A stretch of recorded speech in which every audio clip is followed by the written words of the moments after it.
ചേച്ചി ഒരു പണ്ണ്.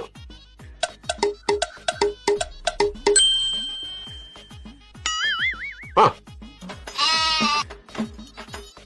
4 പേരുണ്ടല്ലോ ചേച്ചി. ഞാൻ പെണ്ണ് കഴിക്കുമ്പോ അവര് 4 പേര് നോക്കിക്കണേ ശരിയാണ്. 4 പെണ്ണ് അവർക്ക് കൊടുത്ത്.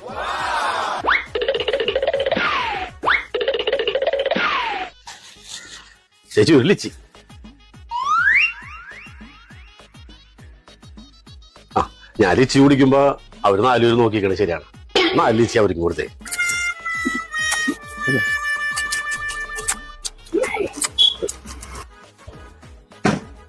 ചേച്ചി ഒരു മുറുക്ക്. ഞാൻ മുറുക്ക് വാങ്ങിക്കുമ്പോ അവര് 4 പേര് നോക്കിക്കണേ ശരിയാണ്. 4 മുറുക്ക് അവർക്ക് കൊടുത്തേക്കട്ടെ. ചേച്ചി എത്രയായി? 500. ഞാൻ കാശ് തരുമ്പോ അവര് നോക്കിക്കണേ ശരിയാണ്. എന്റെ 100. അവര് കാശ് അവരെന്ന് വാങ്ങിച്ചോട്ടെ.